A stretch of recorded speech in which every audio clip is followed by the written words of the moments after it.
Hello everyone, it is Matt here from Scoop in Response. Today we are exploring another 7-point Highlander deck using no reserve list cards. If you're unfamiliar with the format, check out my previous videos which explain in a bit more detail. As usual, we'll be benefiting from a bonus point for not adding any reserve list cards, giving us a total of 8 points to work with. Additionally, the decks in this series have been designed with Australian modern players in mind, providing brews that primarily use modern legal cards, giving players a chance to sample the format without spending thousands of dollars on a deck. If there are some cards you don't have in your collection yet, or you're just looking to pick up some of the pieces for another format, head on over to mtgmate.com.au and use the code SCOOP at checkout for 5% off your order. Finally, you can find a link to the deck list in the description of this video. So red likes to go fast, really fast. If you're looking to resolve a turn 1 Blood Moon, or a turn 2 Blood Moon, then you should consider this deck. Bonus points, as this deck's also capable of a turn 3 Blood Moon. The deck is really straightforward in concept. Resolve threats and beat face. The execution is actually quite tricky. This deck is something I've been playing for almost a year now, with only a few changes, notably swapping a Mox Ruby for a Soul Ring to give us access to LinkTree, as the previous lists were able to run LinkTree when he was 1 point. We've managed to make a top 2 and a top 4 in 2 of the local comp relevants that we played at with the deck, and notably we didn't make it to a single game 3 in our tear to the final.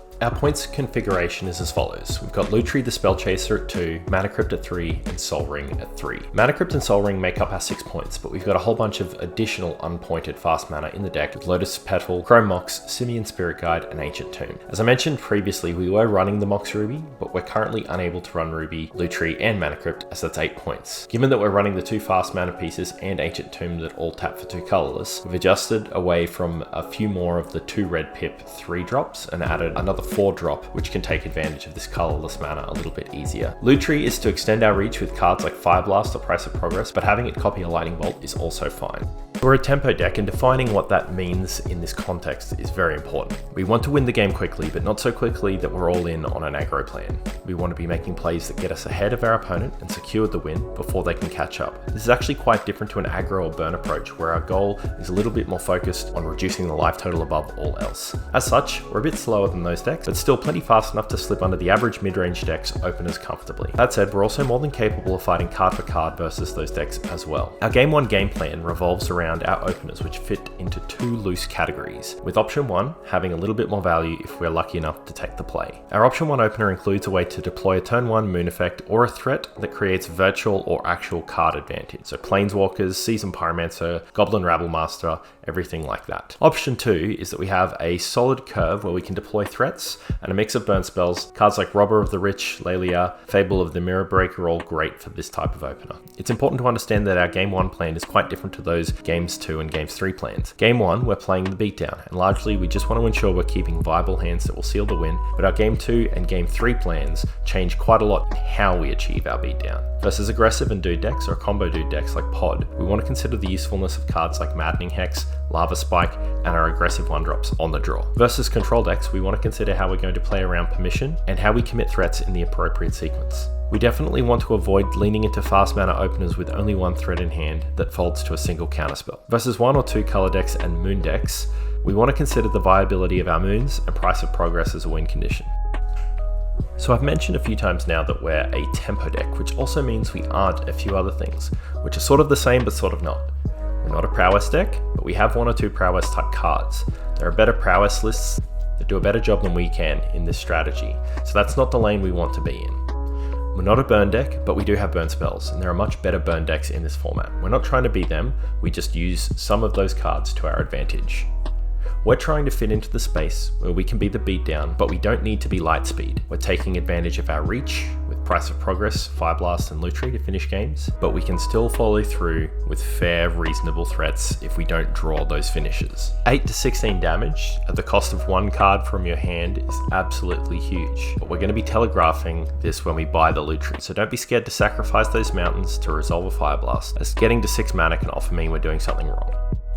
Our sideboard is equipped with hate pieces and removal spells, allowing us to decide how far we stray away from the direct beatdown. Over sideboarding is something that we should avoid. We can definitely do this though. Don't lose sight of the game plan, go face. Fury's a great card against dude decks. Sometimes you'll be able to completely cripple them and get a 2 for 2 or a 2 for 3 in your opener versus their dorks. Chandra is great against control decks, but be mindful of it being dead in your hand if you're not going to be able to ramp up. Obsidian Charmor is great for bringing in against bots or affinity style decks, and has overlap with Ruination and your Blood Moon. They both serve as additional hate pieces to your opponent's lands this way. Dismember is for pro red or indestructible dudes. You could feel free to swap this for a Pyrite Spellbomb or similar at your discretion. Torpor Orb is mostly for greedy piles and Thassa's Oracle. Shenanigans is great repeatable artifact removal. Feel free to add a Shattering Spree as well if your meta requires it. Fry, Pyroblast, and Red Blast are all great choices for control and blue matchups. Roiling Vortex is a great catch-all against blue decks, affinity decks, and a lot of fringe playable combo decks around Heliod. Relic and Tormod are for our fight against Reanimator or Slush Puppy. And finally, Pithing Needle is for pod, planeswalkers, survival, and a whole range of other scary pieces that you just want to shut down.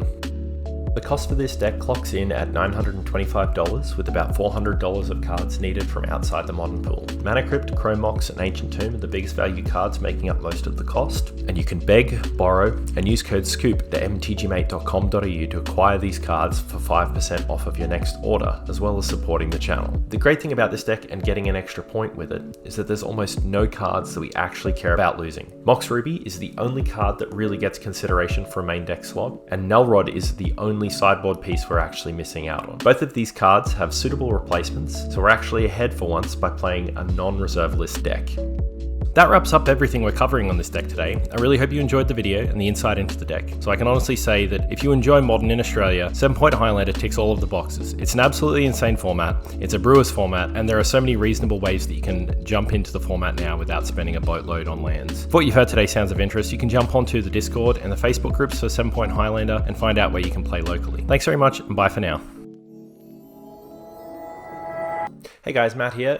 If you have seen this part of the video, it means hopefully you've gotten a bit of value out of it and that you're at the end. So just wanted to say thank you so much for looking at the content, for checking it out. We've been getting a lot of great feedback online, but this isn't actually translating into support from the YouTube algorithm. So I just wanted to give another plea, if you will, to share and like and comment on the video if you are able to do so on YouTube. It really helps us out with the algorithm. Currently, we're seeing really good metrics, so that once someone's actually watching the video, you know, it's clearly valuable to the majority of people who are watching it, but for the most part, it's not getting picked up, you know, just because of the niche nature of 7-Point. So if we really want to get this in front of as many modern players in Australia's eyes, you know, every bit of support will really help for that. So thanks again for checking out the content, and I'll see you next time.